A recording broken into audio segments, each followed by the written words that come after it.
Looks pretty good. For a change, you know. I did like a half hour on Tavistock Institute this morning, and as I'm doing it, I'm like, wow, I'm really hitting it. I'm not stumbling over my shit. You know, I'm really delivering this one well. And I don't think that way about a lot of the stuff I do. And I get home, I'm like, why is the screen dark? It wasn't recording. I pushed the wrong button. Boomer problems. But yeah, I'm gonna cover it again right now just because it's pertinent with the new Beatles song in air quotes that has been released. I think this is much better than the 90s ones. Those were terrible. I thought they were terrible. John Lennon sounded like the ring race or something. His voice sounded like one of those spirits from the Barrow Downs in Lord of the Rings. Just this ghostly fucking... It was creepy. I didn't like that. And on top of it, you got Jeff Lynne. And, you know, I like Jeff Lynne, but it was that period where everything he was doing sounds the same. Like Got My Mind Set on You, George Harrison, Won't Back Down by Tom Petty. Of course, The Traveling Wilburys. It's just that sort of jangly pop that's supposed to sound like I don't know, like organic instruments, and like away from production, sort of. That the 80s was a big production period. The early 90s saw a retreat of that to more, and all it really was just putting acoustic guitars more high in the mix. That was it. That was like the way to get it over in that way. But yeah, so you had him there. So add that on top of the apparition voice of John Lennon, and I wasn't buying that 90s stuff at all. But this one sounds way better. Paul McCartney, about 6 months ago, when he's talking about these tracks, he just throws out that, you know, AI, we're doing it with AI. You know, he's an old person, he wants to sound like he knows what he's talking about, or he wants to be able to talk the kids' language. So he just throws it out there. So people think that they're going to use like an AI John Lennon, which, you know, they would if they couldn't get away with it, certainly, and that is coming in the future. But no, all they're doing with the AI, and people use the word AI for anything. It's computer assistance.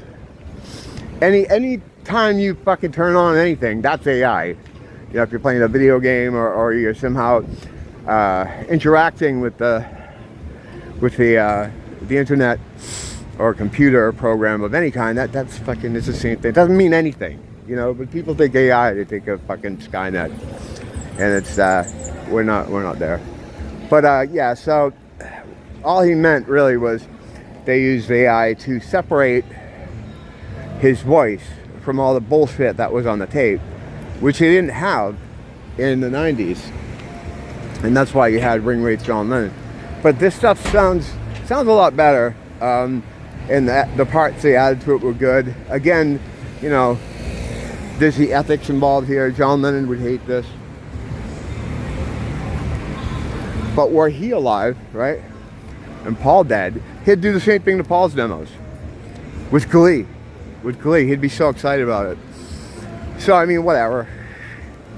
He wouldn't like it just to be a contrarian, you know. But yeah, Paul did a good job with the whole thing. And I just started to think about Theodore Arno, who was supposedly the writer for most of the Beatles songs, as well as conceptualizing other bands at the time. Besides the Beatles, he did the Rolling Stones. He worked for the Tavistock Institute, which is a human behavioral center where they try to learn new ways to control the population and control human behavior. I think it started in the 40s. It's still around today.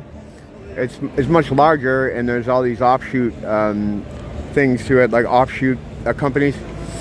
It's taxpayer funded now, so that's what your taxes are paying for, your own mind control. Yeah, it's like the, I think the full name of it is something, it's called something human behavior. You know, I'm pretty sure that's the name. But yeah, they really ramp things up at the end of the 60s, they're responsible for the whole counterculture revolution, coining terms like hippie, teenager, all the sayings that came out around that time. The teenager, though, that word appeared a couple months before the Beatles got here, and they just, you know, sprinkled it into news reports, like, you know, teenagers are getting ready for the Beatles, or the Beatles, it drives teenagers. That's where you first started hearing that term that they put out into the world. I've watched that happen before in real time with other stuff, but that's a whole other rabbit hole as far as adding terminology to the lexicon of the general public. But yeah, they and the reason being they knew they wanted to break up the family, the nuclear family, as well as do damage control, which what they knew was coming in opposition to the Vietnam War. The thing is, like, they figure out what they want first. They figure out what they want first, and there's usually like a list of things, and then they reverse engineer situations so that they get what they want.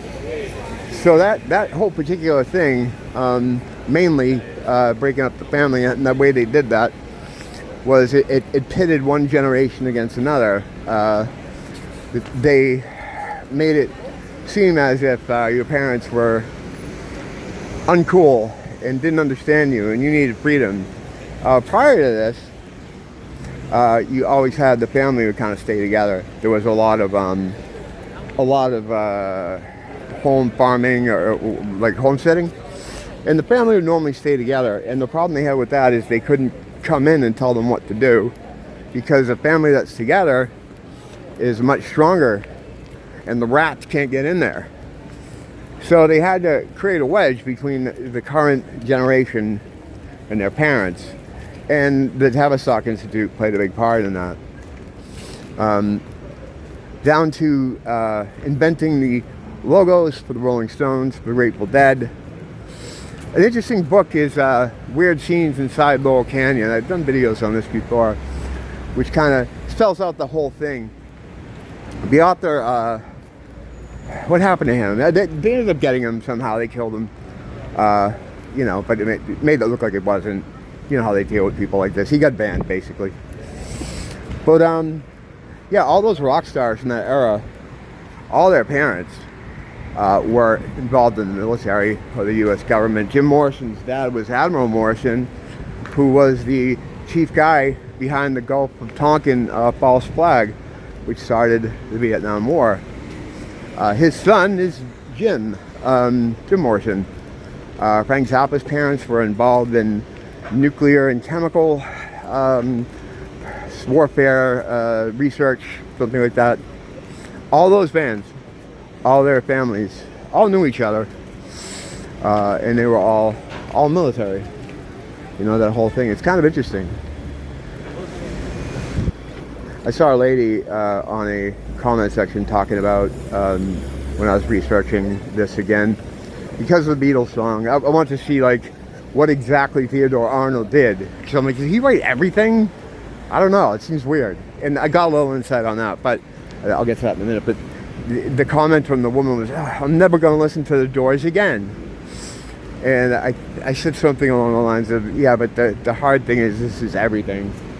You know, if you're never going to listen to the Doors, then you have to quit music if you have that attitude, because it's all bullshit. It's all like that.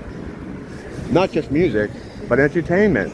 Not just entertainment, the education system. Not just the education system, the political system. It's all kayfabe. It's all pretend. It's all fake. Nothing's real. These are all actors acting on the world stage for your benefit. It's the guy, you know, there's a hole in the terrarium in your cage. They don't want you to see it, because if you get out, they're fucked.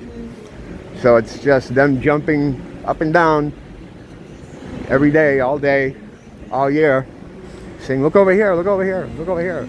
Look at the sports, look at the news, look at the entertainment. Politics, look. It's all show. But what I wanted to look at was how much Theodore Arnold really did, because listening to all those, going through those old tracks just in my mind, like thinking about the albums and the songs, like, this motherfucker wrote all this stuff. I don't know. And then I got a little bit of insight into that, like he would work with them. Most of the music that he did would come through Paul, and that's why George didn't have a lot of his own songs on it, because he wasn't, I guess, working with Theodore. So there'd be, I guess they described a kind of a rehearsal type thing where they're all sitting there and they're trying to come up with a part, and Arno would kind of be like, no, do this, or he'd direct them in how to write certain songs to add a different part. It was just one little example of what he was doing with them, but yeah, I was thinking, how could he write every song? And then you think, well, that has to be supernatural. There's some sort of evil power. Well, there is an evil power behind it all. It's like that movie with Spider-Man in it. What's his name? The guy that played the second Spider-Man. I don't know, whatever. I forget his name. Andrew Garfield. They had a movie that's like Silver Lake or something, where he runs into a Theodore Arno type guy who explains to him that he wrote all the songs that he likes or whatever. And I don't know if it was based on Arno, but it's kind of like the same thing. What this is, I mean, the devil is a music teacher. He's a piano player. He was God's musician. He made the music. So if Arno's channeling something from directly from source, from their source, which is different from our source, yeah, I guess he could do that, write all that stuff. And it transformed the country. It created a whole new way to communicate. The term rock, in description of music, that came out during that time too. All the stuff. They have to control their opposition, because they're like, all right, there's going to be people that don't want the Vietnam War. All right, so we have to lead them. So they put their own people into their opposition against what they do. They do that still for everything. Everything. They create both sides at the same time. That way, if you are against what they're doing, you join up with the group that's opposing them. Well, they own that group too. So now you could really get yourself in trouble aligning with their opposition. That's why I always say, like, don't meet up with anybody. Don't create any kind of group. I have a loose group of Schizo Avengers that, like I said before, it's so secretive that I don't think most of them know they're even in this group. That's the only way you can do it. Because they want you to form groups. They want you to get together, and then they can have the building collapse on you in an explosion / demolition. And then frame you for some crazy shit. Yeah, you gotta reiterate the staying home thing, the staying in, and quiet reflection. You can't go out and like spurg. You just can't do that. There is no way to go out and spurg anyway. Like I'd never tell anyone to protest anything or let them see you or even know about you. That's suicide, But anyway, yeah, Theodore Arno. Interesting guy. Check out that book, that Weird Scenes Inside Laurel Canyon. It goes into a lot more detail, well, obviously, than what I could give, but it has a lot more detail about it.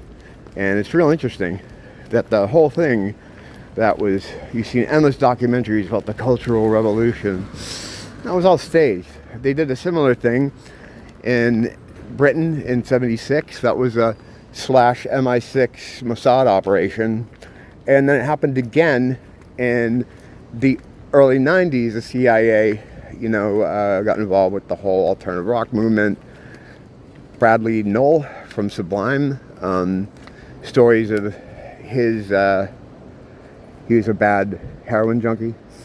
And he had this Israeli guy who would come to supply him all the time. And his friends would ask him, like, hey, who are you? We have to get the kids doing heroin. He would joke. But he was, in hindsight, you could see the fucking guy was serious. So that was a CIA / Mossad type of deal too, How you doing? But yeah, it's always controlled. They got both sides. Speaking of both sides, I gotta get in and All right, well, actually, you don't need to know about that. Jesus. I share too much sometimes. Don't blame the teacher. Blame the school.